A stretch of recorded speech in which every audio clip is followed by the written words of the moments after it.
welcome to the Excel Still More podcast. I am your host, Chris Emerson, and we are here to talk about tips and strategies that you can employ to deepen your faith, improve your relationships, and just get the most out of your life.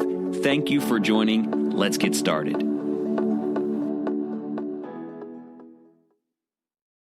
All right, so I am super excited about today's episode. It accomplishes two things at once. One of them is the introduction of a simple idea that I hope you'll take with you all week long.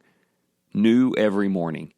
There ought to be this great optimism every morning when you get out of bed. It's brand new. It's a new day, new opportunities, a new set of hours, and the energy to live them. We're going to talk about what that feels like and how you take that optimism throughout the day. Also today, at the same time, this is sort of the official unveiling of the Excel Still More 3-month journal. If you've been following along in this program, you know that the one great hour in the morning, or whenever you can find that one great hour, and devoting time to a very specific style of journaling can make the most out of every single day. And look, we follow a simple strategy here. If you have a great day and you do that 7 days in a row, it's an amazing week. If you can plan each day well, alleviate the non-essential, and stay positive for 30 straight days, that's called an incredible month. You see how that works. It's all about day-tight increments. So the journal is a big part of that, and what we will do today is I will walk you through the segments in the journal. In the second half of this episode, we'll talk about what's there. If you've ordered yours and you don't have it yet, you'll know exactly what to expect. If you've gotten yours in the mail and you're wondering how to get the most out of it, I think this will be helpful. And certainly if you're listening today and you have not yet ordered an Excel Still More 3-month journal, maybe this will get you excited about the potential that comes along with it, and maybe you'll head over to excelstillmore.life and order yours today. Okay, but before we get into all of that, I want to talk about something that's behind all of it. This basic idea today, new every morning. For me, it comes from a song, a hymn, an old hymn called The Steadfast Love of the Lord. I want you to listen to the lyrics today. I won't put the tune in there. That's not exactly a gift God has given me. But if you know the song, you might chime in your own head with the tune. The steadfast love of the Lord never ceases. Your mercies never come to an end. They are new every morning. New every morning. Great is your faithfulness, O Lord. Great is your faithfulness. You, Lord, are my portion, says my soul. Therefore I will hope in you. There are several verses there, but think about what it's saying. It's not even about me being new every morning. It's about God's faithfulness, His love, and His mercy being fresh and full and put before me every single day, every morning of my life. This is a feeling of peace and optimism unique only, truly only, to the life of a Christian, a follower of Jesus Christ. And so it tells me that I can be new every morning. I mean, think about it. The only thing that would keep me burdened by yesterday would be guilt and sin, and really just being trapped in those circumstances. But when I wake up in the morning, all of that is gone. I'm not in that same circumstance from yesterday, whether it went well or not so well. I've gotten out of bed, I've got my coffee ready, I'm sitting down with the Bible, in prayer, with my journal. I got a fresh start. I'm certainly not sitting on the guilt of sin. I have prayed, the Lord has forgiven me, I am clean and new and ready. And I just have to tell you, you need this. You need to feel that every day of your life. And here's what's interesting about it. What happens every morning is you keep all the memories, but you carry none of the guilt. I really want you to think about that today. I still remember what happened yesterday. I remember the things that were said and done. I remember the successes, and yes, I remember the failures. I keep the memories. I learn from them. They make me stronger. They help me get better. But I carry, and please understand this, 0% of the guilt. I have been redeemed. I'm forgiven. I get all of the memories so that I can learn to do better, I carry none of the shame, none of the guilt. I could reference you back to several episodes. If you're listening to this thinking, I don't know how you get there, Chris. I'm not sure about that. Let me reference a couple of past episodes for you. First of all, go back a little bit and listen to Hey, I'm 40. Part of that is a revelation that I don't need to carry guilt and shame and condemnation around with me. There is no condemnation, Romans 8, for those who are in Christ Jesus, and every morning represents that. When the sun comes up, it represents that newness to me. Also, some weeks ago, episode 27 was on losing some battles. Not every day is going to go well. As I'll talk to you about in a minute with the journal, sometimes I write down frogs or highlights or ideas, and I don't get them completed. What do we do about that? Well, what we talked about back then is losing some battles is not the end of this war. In fact, I will learn from that lost battle, I will remember it, evaluate what happened, and then I will do better. And that's what we're talking about, isn't it? Just get better, excel still more. Now, if you listen to that and you think, how do I do that? When do I do that? What does that look like? The answer is 3 words. New every morning. New every morning. You go to bed in prayer. You fall asleep knowing you are safe in the arms and protection of the King. You wake up and you hit it. And it's a beautiful thing. Think about that. The Lord built us this way. I've been doing a bit of research on this, and it's just incredible the way that it works. The Lord built you with enough energy to get the most out of a day. You need to sustain yourself with food throughout that day. You lay down at night, your body needs to sleep. The sun goes down, you need to sleep. There's a process of rejuvenation, and you have everything you need to start again the next day. Now, one more thing on this, and then I'll tell you how the journal folds into all of it. I've just been thinking, I think every day this week, I didn't even know how this would work its way into an episode, but I've been thinking about that moment when the adulterous woman was brought to Jesus.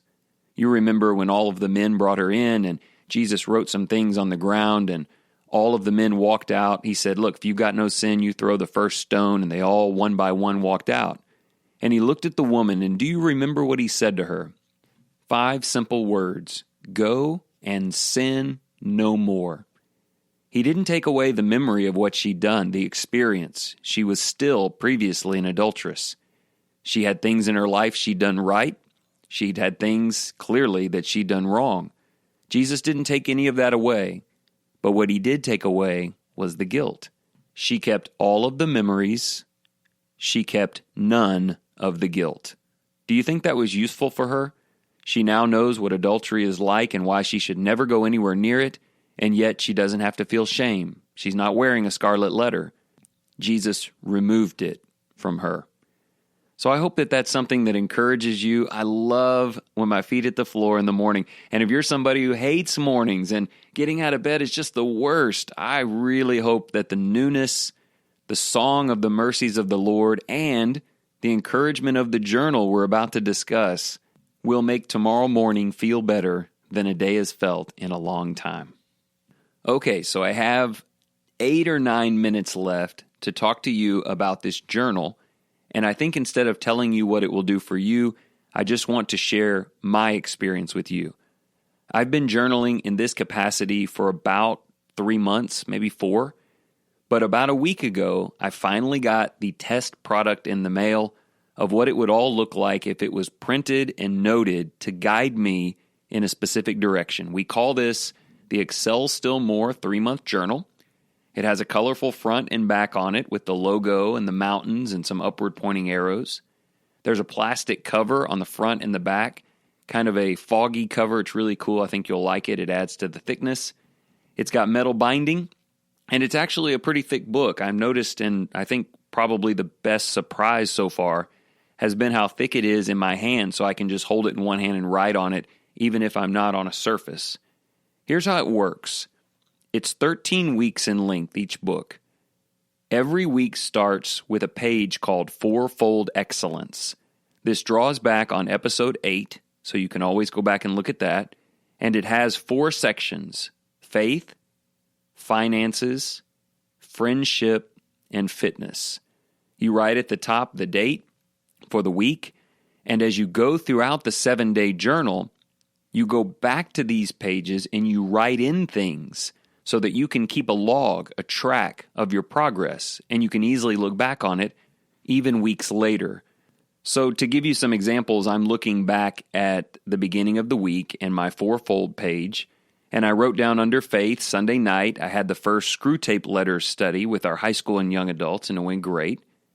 Throughout the week, I made a determination to listen to the Phil Robertson Unashamed podcast, and I did that, and I made a note under faith.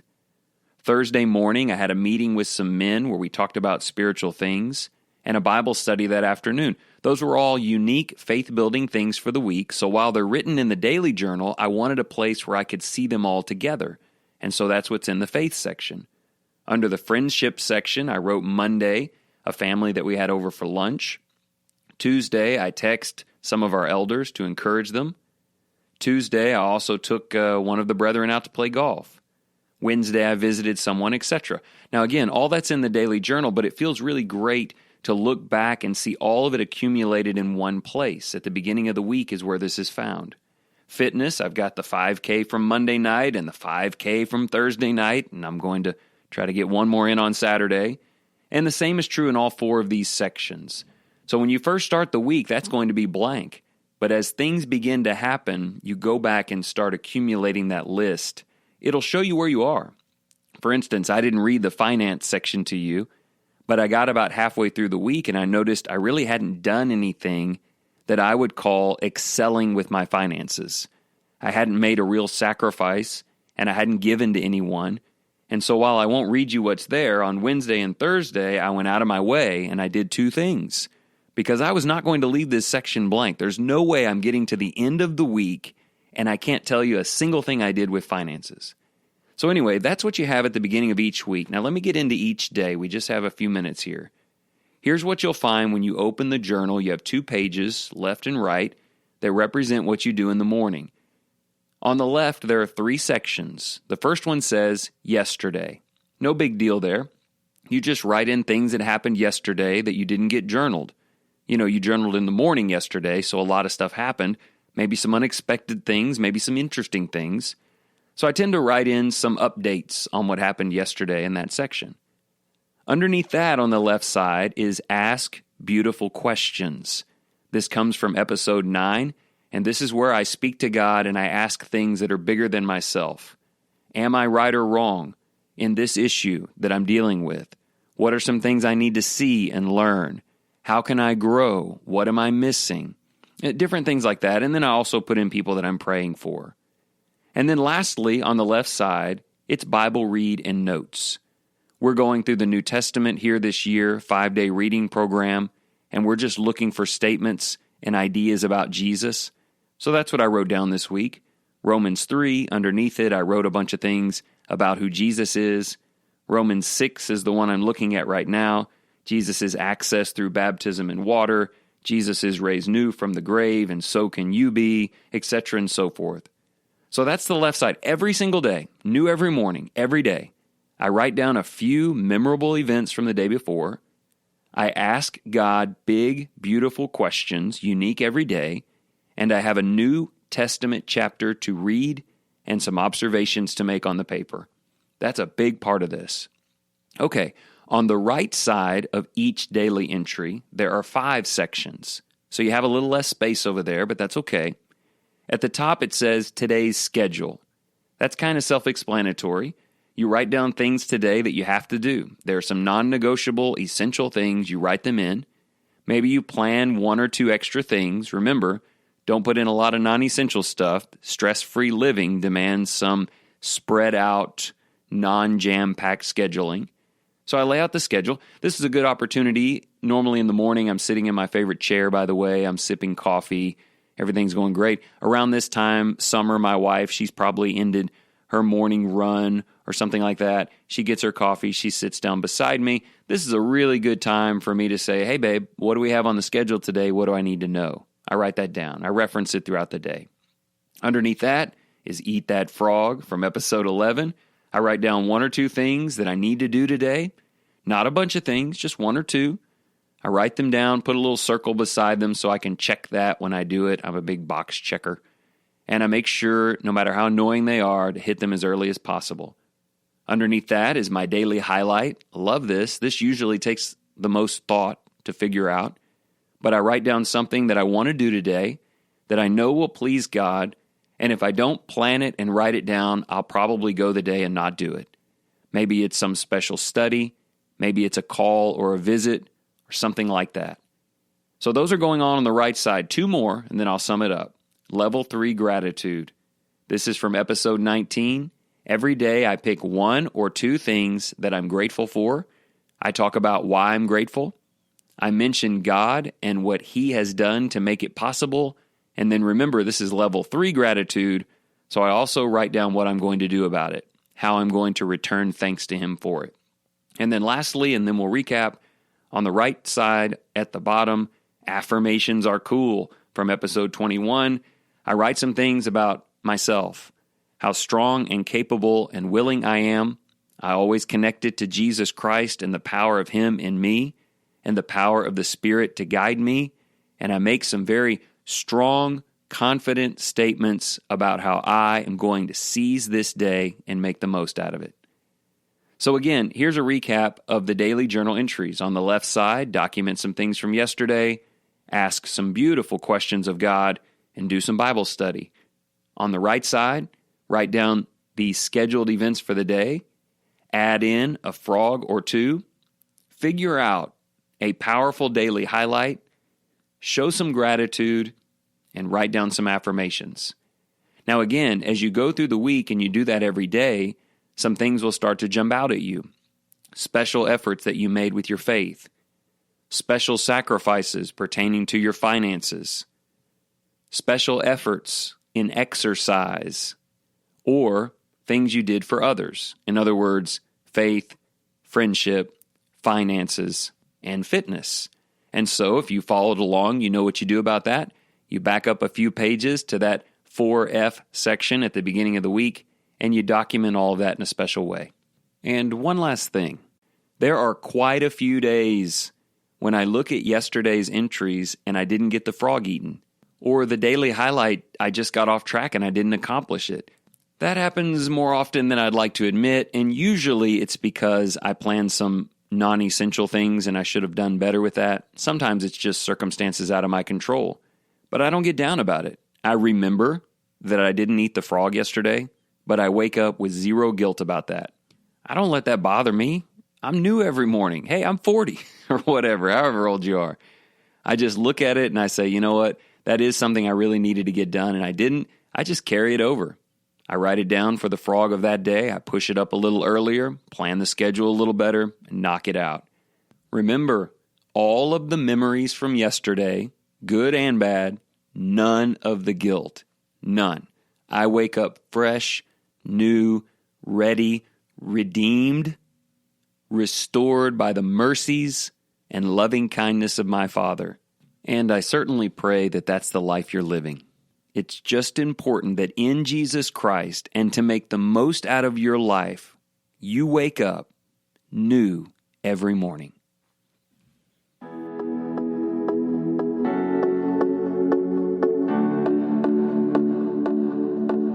Thank you so much for listening today. If you would like to support this program, go check out our new website, excelstillmore.life. You can subscribe to emails there. There are book recommendations, show notes, lots of great things. We'd love for you to check it out. And don't forget to share this program with your friends if you think it'll help them. And you can always follow along on the Facebook page. And please remember, whatever you do today in the name of the Lord Jesus, excel still more.